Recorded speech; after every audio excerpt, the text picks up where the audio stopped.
Ini adalah Society 5.0.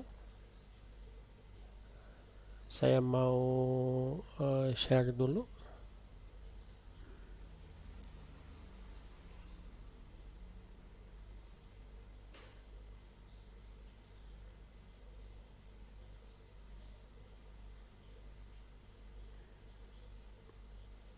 Mana share teh?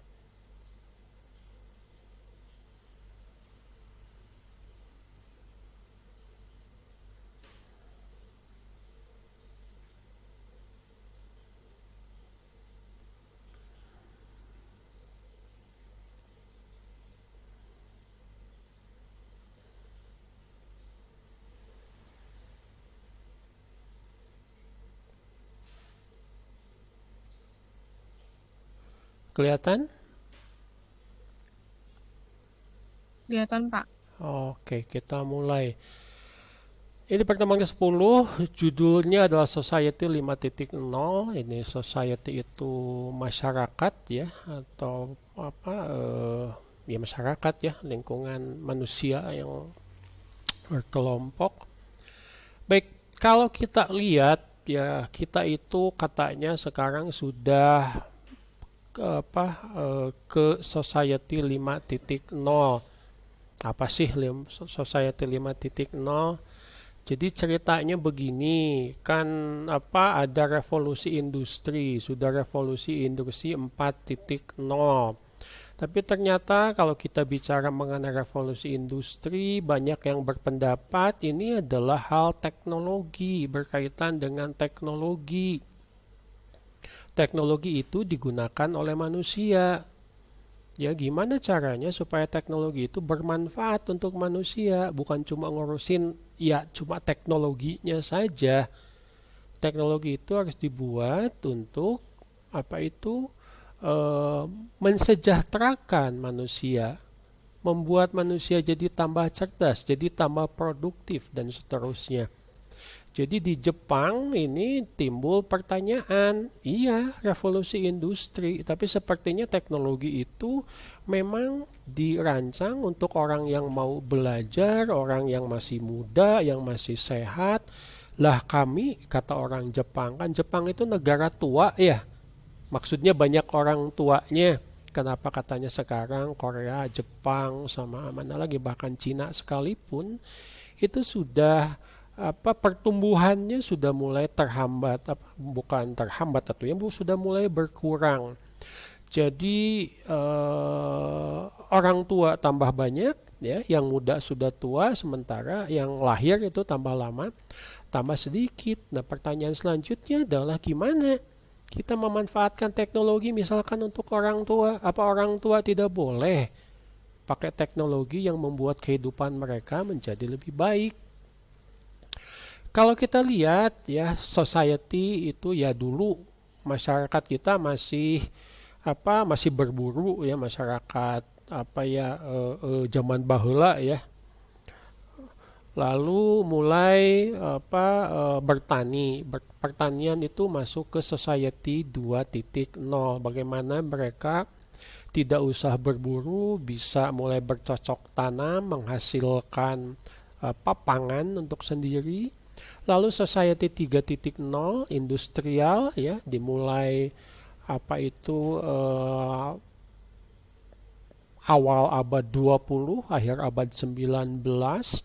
Lalu dilanjutkan dengan society 4.0. Bagaimana orang di dunia itu terhubung memanfaatkan misalkan internet. Nah, tantangan kita itu ada di society 5.0. Makhluk apa sih society 5.0 itu? Ini adalah sebuah konsep masyarakat cerdas yang berpusat pada manusia, human center. Jadi manfaat teknologinya itu untuk manusia, bukan untuk yang lain-lain, bukan untuk teknologi itu sendiri. Teknologi itu menjadi kakas. Ya, ada kecerdasan buatan, ada Internet of Things, ada robotika, macam-macam. Memanfaatkan jaringan internet, memanfaatkan jaringan komunikasi data informasi yang mencakup ya bagusnya ya ke seluruh dunia. Konsep ini seperti tadi sudah saya sebutkan diperkenalkan oleh pemerintah Jepang pada tahun 2017 sebagai evolusi dari revolusi industri. Evolusi itu perbaikan. Ya, betul kalau Anda misalkan ya punya HP, betul bisa pakai HP, betul bisa cari data dan informasi dengan HP. Betul infrastrukturnya sudah mendukung, betul Anda sudah cukup cerdas menggunakan berbagai macam aplikasi di HP. Tapi pertanyaan selanjutnya adalah, apakah HP itu bermanfaat untuk Anda? Saya yakin saat ini yang namanya revolusi industri bermanfaat untuk kita ya sekarang yang ada di kelas ini. Buktinya adalah ya kita bisa kuliah meskipun saya tidak langsung berhadapan dengan Anda kuliah online, tapi dengan kasus Tumblr yang tadi saya sebutkan ya, yang ternyata malah curhat di medsos dan akhirnya berdampak negatif, ya itu bukan tujuan dari Society 5.0, itu malah merugikan. Kita lihat apa sih yang disebut sebagai Society 5.0 itu? Karakteristiknya seperti apa?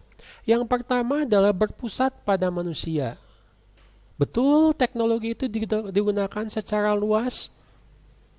Ya, bahkan kemarin saya baca berita itu katanya di daerah-daerah yang terdampak bencana di Sumatera itu internetnya putus, sehingga menyulitkan untuk penyaluran bantuan. Yang perlu dibenerin apa? Teknologinya.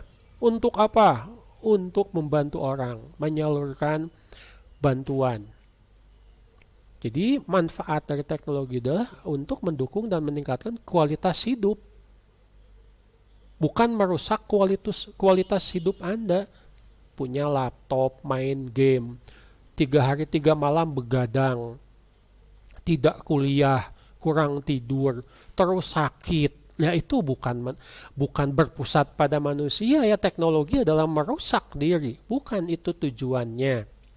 Dan juga bukan untuk menggantikan peran manusia secara keseluruhan. Selanjutnya adalah integrasi teknologi cerdas. Pemanfaatan AI misalkan contohnya Internet of Things, Big Data.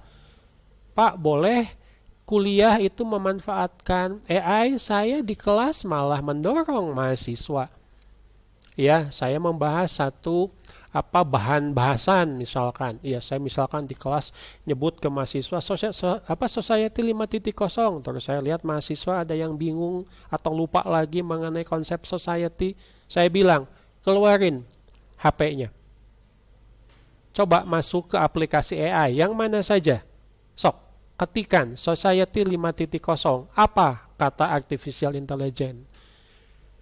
Artificial intelligence itu jadi alat bantu, bukan jadi sumber.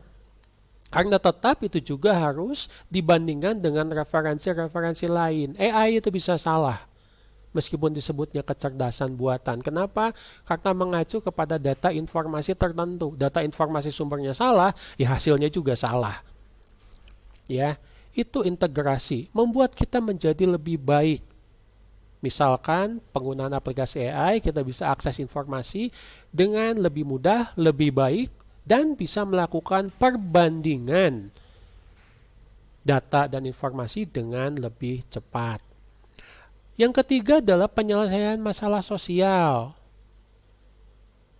Contoh paling sederhana, tantangan sosial kita adalah kemakmuran yang belum merata. Gimana caranya? Aduh, saya pengen nyumbang, aduh saya pengen bayar zakat, tapi tidak mau keluar dari rumah. Anda tinggal unduh masuk ke websitenya Basnas, dompet duafa, dan lain-lain. Anda bisa hitung-hitung zakat fitrah misalkan atau zakat mal yang ingin Anda bayarkan. Lalu Anda tinggal transfer melalui rekening bank Anda, udah beres. Tidak nyampe 5 menit. Kewajiban sosial Anda untuk membantu sesama, bahkan membantu saudara-saudara kita yang di Sumatera, membantu saudara-saudara kita yang di Palestina, itu hanya pakai telunjuk jari saja sudah beres. Tinggal dikelola, tentu saja juga melalui pihak-pihak yang bisa dipertanggungjawabkan, ya biasanya Basnas, Dompet Duafa, dan pengelolaan zakat misalkan ya, itu yang resmi, itu biasanya bikin laporan audit persekian bulan, pertanggungjawaban atas penyaluran dana bantuan. Ini pengennya jadi masyarakat super cerdas. Kita pakai AI, maksudnya apa? Supaya kita juga tambah cerdas. Bukan artificial intelligence-nya tambah cerdas, mahasiswanya tambah bodoh. Ya, kenapa? Karena malas gitu loh. Kita jadi tergantung sama AI. Ya, kemarin itu ada masalah. ChatGPT itu dituntut oleh orang tua seorang siswa. Alhamdulillah ya, astagfirullah, bukan alhamdulillah ya, tidak terjadi di Indonesia sih, ya, tapi terjadinya di luar negeri. ChatGPT dituntut oleh keluarga dari seorang siswa yang bunuh diri. Kenapa? Karena ternyata siswanya memanfaatkan ChatGPT untuk konsultasi mengenai kesehatan mental. Dan ternyata salah satu usulan yang keluar dari ChatGPT itu adalah jalan pintas. Apa jalan pintasnya? Bunuh diri. Ya, karena orang sedang depresi, sedang stres, ya tidak difilter lagi. Nurut weh. Ya, sehingga siswa tersebut bukannya menjadi masyarakat super cerdas, tapi menjadi masyarakat depresi, stres karena teknologi yang akhirnya ngambil nyawanya sendiri. Bukan itu tujuannya. Ada mahasiswa maksimal S1 itu 4 tahun. Dia bisa menyelesaikan skripsi, tugas akhirnya, kuliahnya itu hanya dalam waktu 3,5 tahun. Kenapa? Karena ternyata dia banyak dibantu oleh aplikasi. Itu maksudnya. Selanjutnya adalah kolaborasi manusia dan teknologi. Tadi saya sudah berikan contohnya. Yang namanya ChatGPT, sebentar saya tanya. Chat itu apa sih?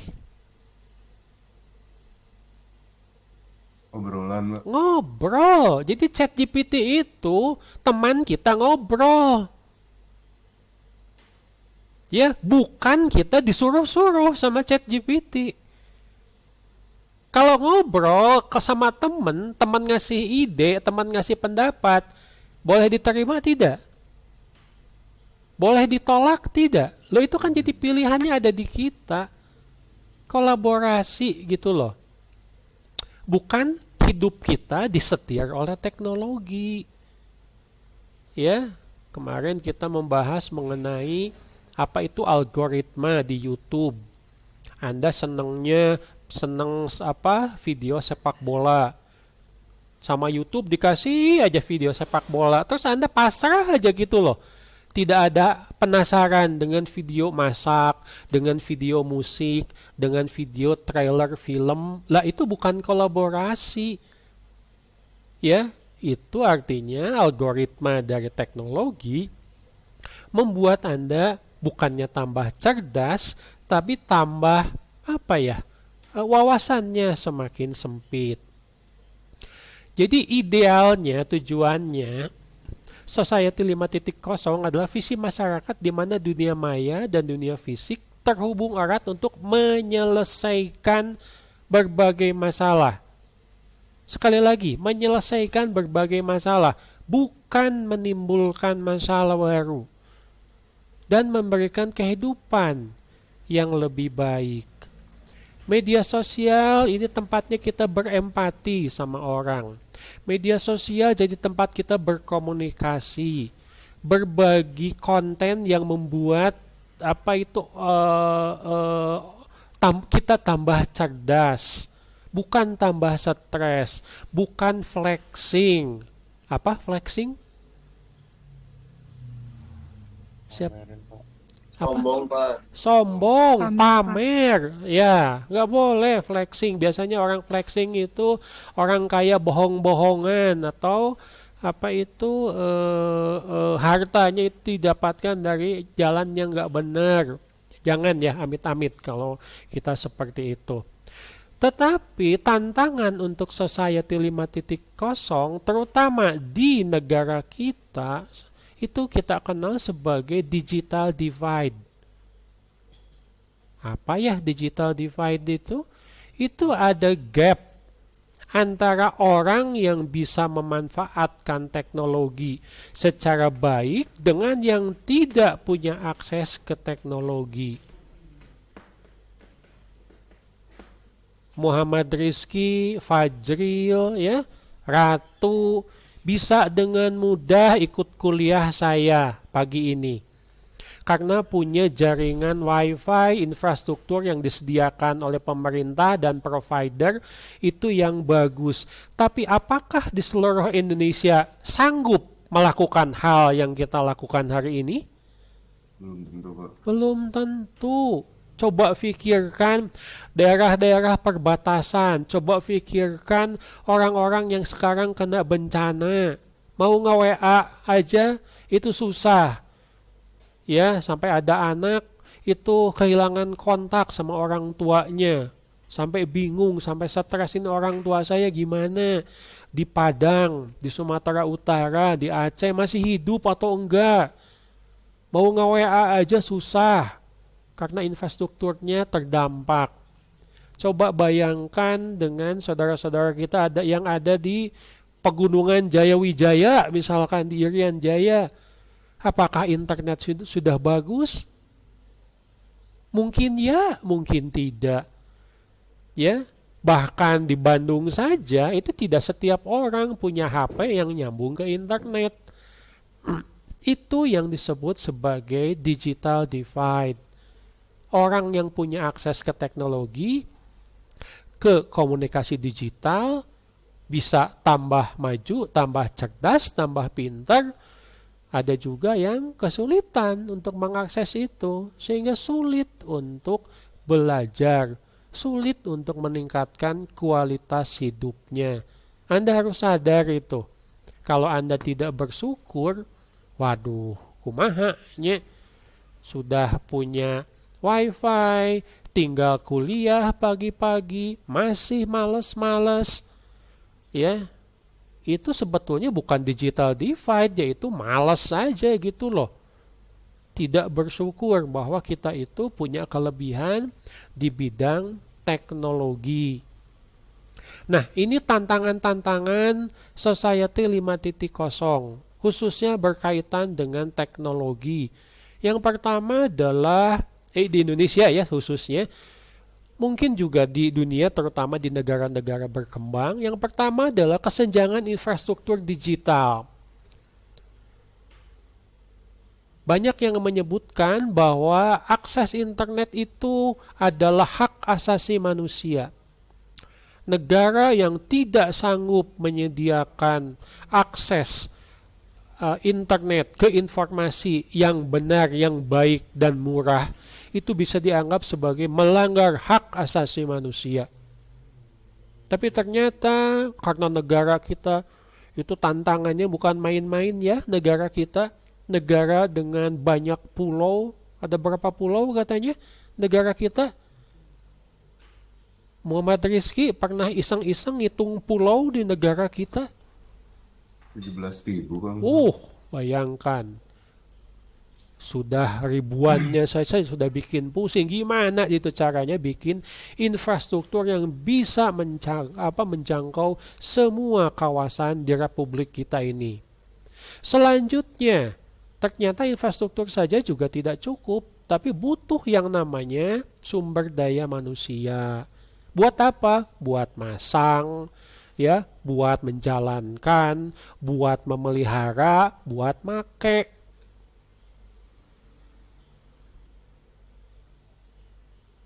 Jangan kita berharap sama orang luar gitu loh.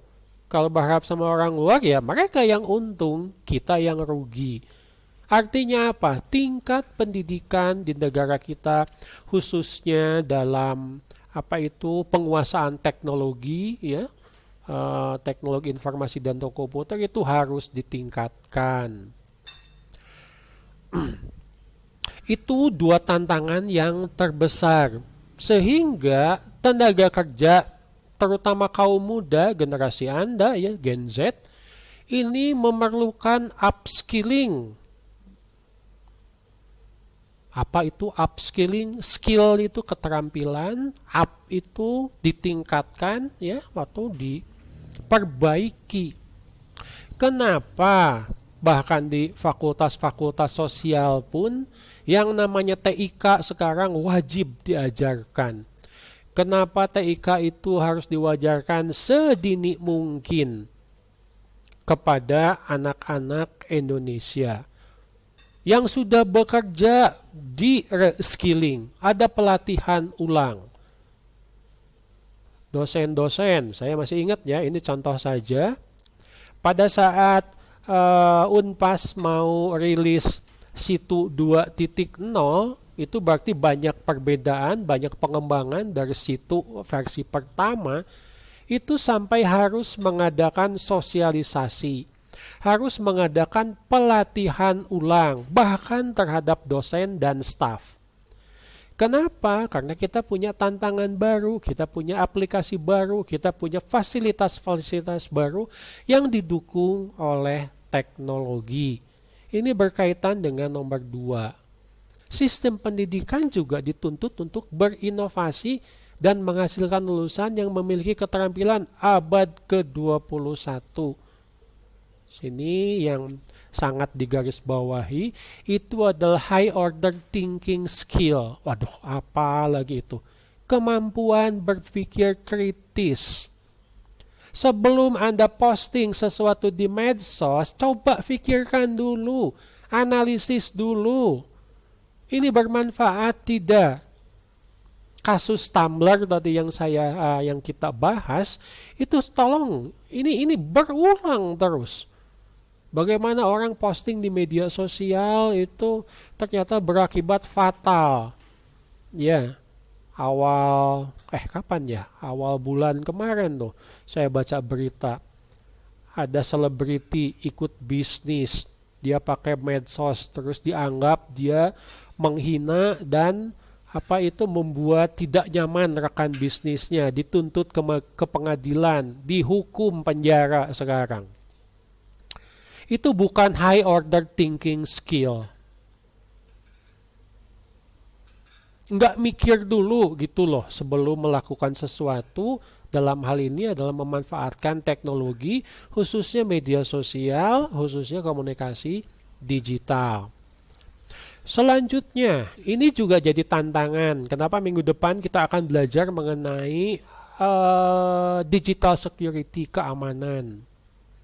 Kemarin saya baca berita ada suami istri pensiunan yang rekening banknya itu disalahgunakan oleh orang lain. Maksudnya disalahgunakan dimaling ada maling digital. Bayangkan rekening hasil nabung, sudah pensiun, mau punya rencana, ternyata karena mungkin kekurang pahaman di bidang keamanan cyber, ini bisa ditipu oleh orang lain. Datanya ketahuan. Ini ada resiko. Jangan pernah berpikir kemudahan-kemudahan memanfaatkan aplikasi. Apapun aplikasi tersebut, tidak ada resikonya. Masyarakat di era Society 5.0 itu harus waspada. Waspada ya, bukan takut ya. Jangan sampai di antara Anda sampai ada yang berpikiran, nggak mau buka e-banking. Kenapa? Takut gak aman, takut datanya dicuri. Tidak. Tapi Anda harus paham resikonya dan bagaimana cara kita memitigasi resiko tersebut. Ya, mengurangi resikonya. Selanjutnya adalah kerangka regulasi yang belum memadai. Apa regulasi di kita yang berkaitan dengan pemanfaatan TIK? Regulasi itu aturan, aturan itu undang-undang. Apa? UU ITE, Pak. UU ITE, betul ya. Nanti kita akan bahas juga. Kenapa disebut belum memadai? Yang namanya undang-undang biasanya itu telat di-update dengan kemajuan teknologi. Ini saya tanya, kemajuan teknologi bidang bidang teknologi informasi dan komputer cepat nggak? Cepet, Pak. Cepat sekali. Sekarang orang pakai artificial intelligence. Ternyata bahkan negara-negara maju pun undang-undang yang berkaitan dengan artificial intelligence itu belum lengkap. Khususnya untuk melindungi masyarakat.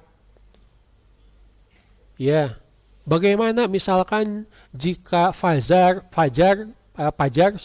atau Fawaz itu wajahnya dipotret terus diutak-atik sama temennya pakai aplikasi artificial intelligence terus disebarkan di media sosial. Gimana itu? Apakah itu termasuk pelanggaran privasi? Betul kalau bidang medsosnya sudah diatur. Apakah bidang AI-nya sudah juga? Belum tentu. Ya, hukum-hukum seperti ini kadang-kadang juga sedikit terlambat. Ya, jadi itu tantangan di society. Bagaimana beradaptasi, menyeimbangkan inovasi teknologi dengan pertimbangan etika keselamatan dan perlindungan bukan hanya konsumen ya, tapi juga sudah lebih luas yaitu society alias masyarakat. Anda mungkin sudah baca berita banyak pegawai di bidang TIK sekarang yang di PHK karena perusahaannya memutuskan untuk menggunakan artificial intelligence. Dianggap AI itu ancaman untuk pencari kerja. Nah, ini dampak sosial ekonomi dan potensi disrupsi atau gangguan di lapangan kerja itu seharusnya bisa diminimalisir di society 5.0. Tidak semua pabrik itu butuh robot. Tidak semua konsumen itu suka dilayani oleh mesin, oleh aplikasi. Masih banyak yang pengen dilayani oleh manusia. Manusianya bagaimana? Ya harus dikelola supaya dampak sosial, ekonomi ya, khususnya termasuk potensi hilangnya lapangan kerja, ini harus bisa diantisipasi. Bukan tidak mungkin. Dalam sejarah manusia itu selalu ada pekerjaan-pekerjaan yang hilang. Tapi ada juga nanti pekerjaan-pekerjaan yang tumbuh lagi.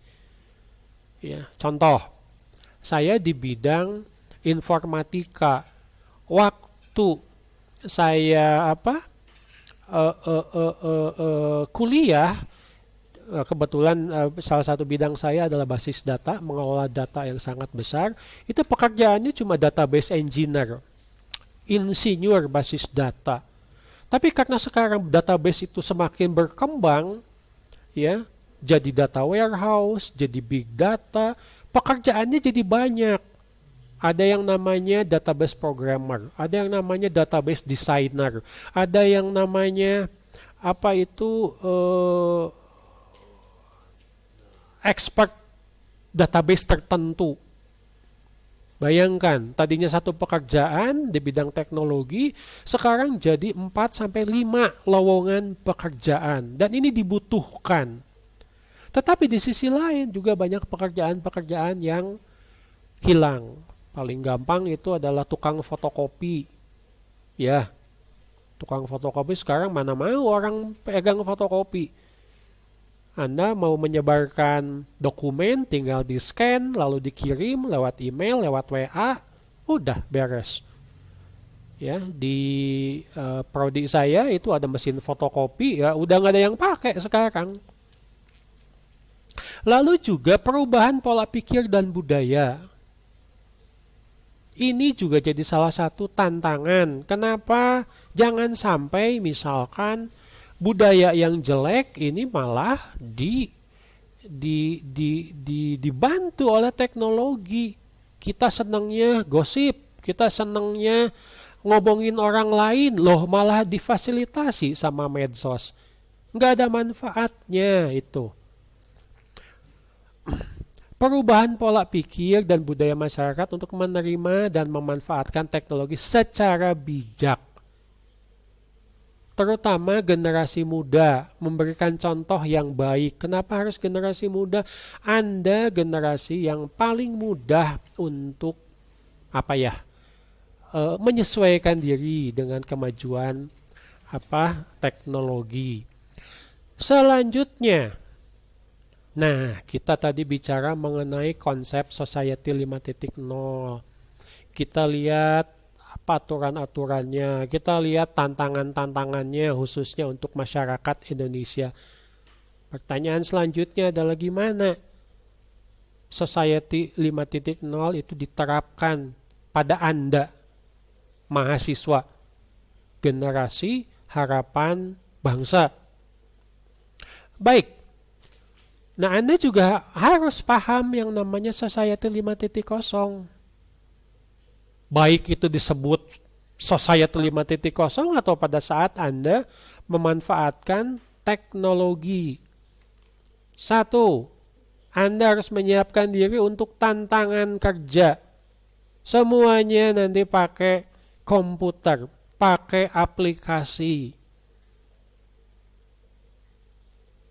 Bukan tidak mungkin nanti Anda mengelola web, firma hukum misalkan. Tidak aneh yang namanya sarjana hukum juga ahli di bidang hukum cyber misalkan. Berarti dia harus paham ilmunya. Ya. Saya yakin di masa yang akan datang kasus-kasus hukum yang berkaitan dengan pemanfaatan teknologi digital dan komputer itu akan semakin banyak. Lah kalau pengacaranya nggak ngerti AI, nggak ngerti IoT, nggak ngerti database gimana gitu loh. Bodor jadinya. Sementara pelanggaran hukum itu sudah bukan hukum yang bersifat fisik lagi misalkan. Bagaimana seorang pengacara harus menuntut terdakwa yang melakukan pencurian data? Sama korbannya aja nggak pernah ketemu. Satu, hukumnya harus menyesuaikan diri, harus siap. Dua, Anda sebagai pelaku, pelaksana dari penegakan hukum misalkan, ya, itu juga harus siap dari sisi teknologi. Anda harus bisa beradaptasi, mengantisipasi perubahan. Kemampuan Anda, keinginan Anda untuk selalu belajar dan berpikir kritis, ini harus dipertahankan. Anda jadi mahasiswa, Anda harus menjadi agen inovasi dan solusi. Anda harus paham dibandingkan dengan orang awam bagaimana caranya memanfaatkan teknologi menjadi bermanfaat. Jangan sampai ada mahasiswa jadi depresi karena dibully sama teman-temannya melalui medsos. Lah itu bukan Society 5.0 itu. Ya, itu society biadab itu. Tidak punya empati, tidak punya tata krama.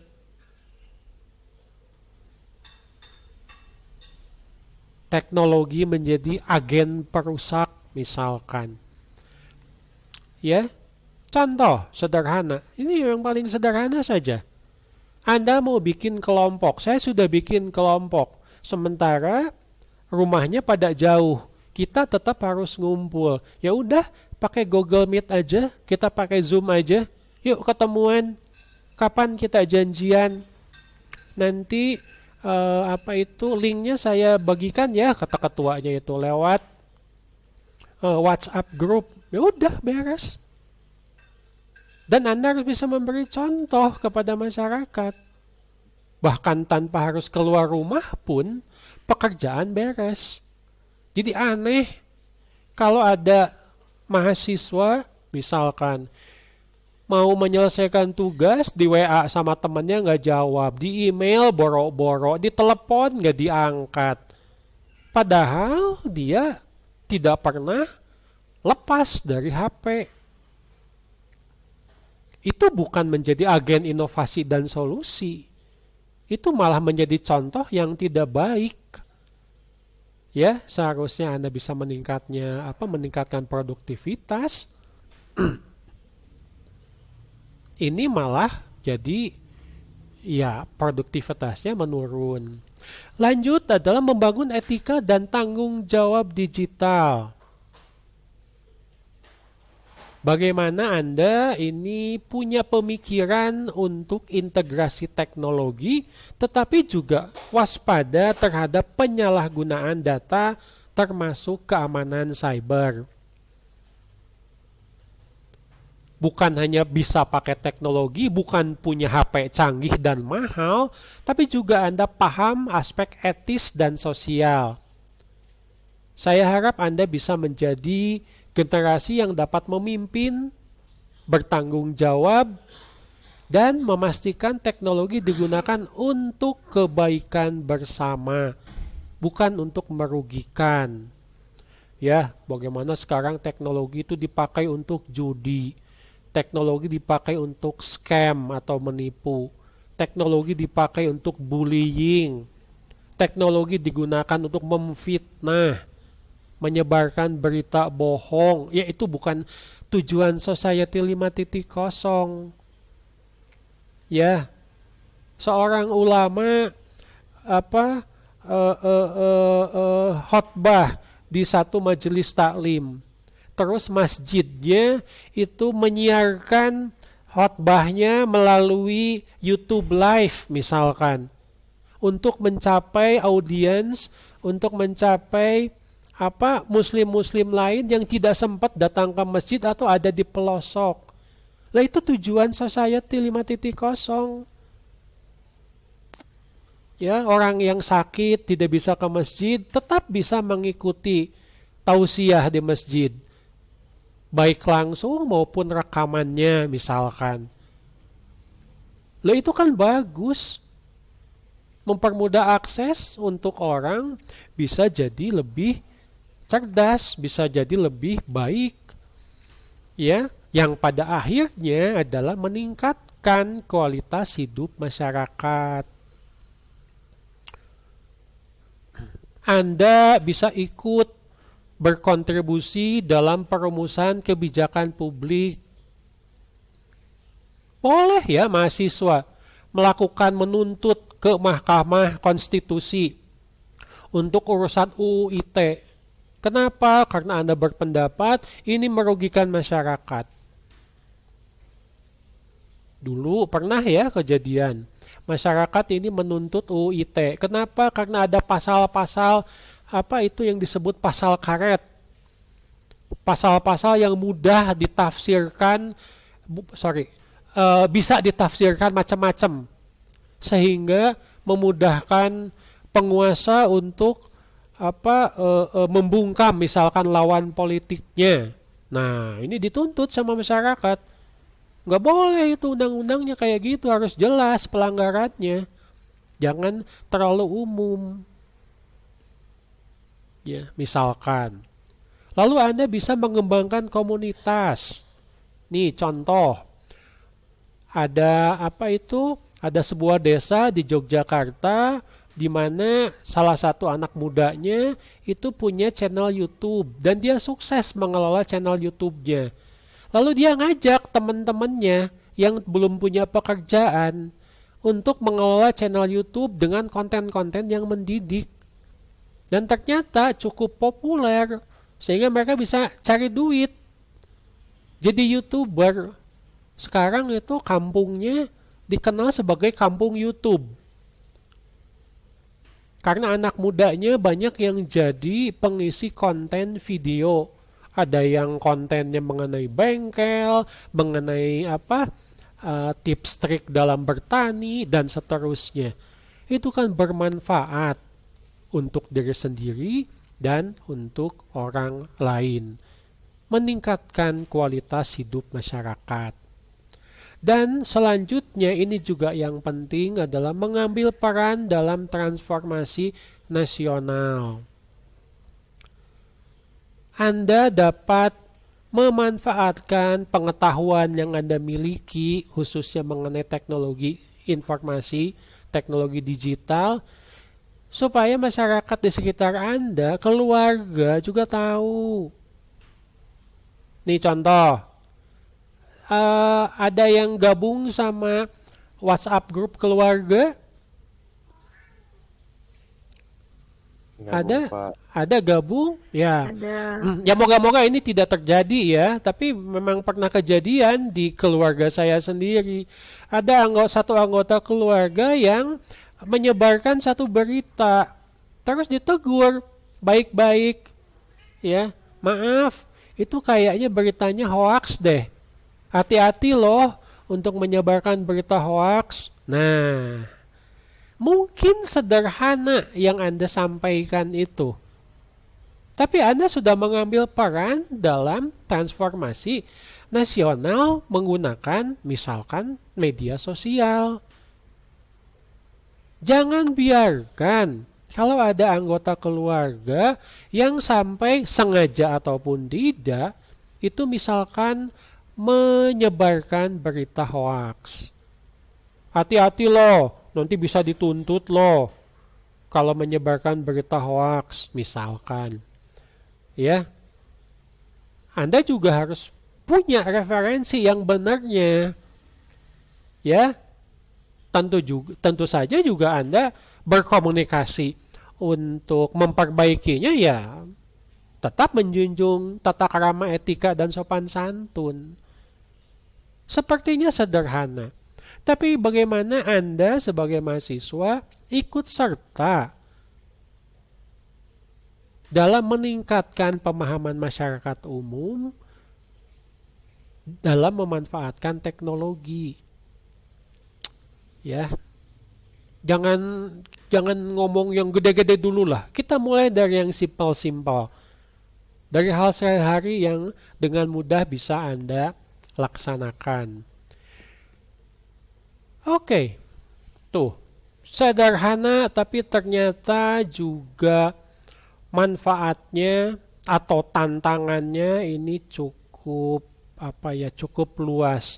Bukan hal yang mudah. Negara kita dengan berbagai suku, bahasa, tingkat sosial, pendidikan, ya.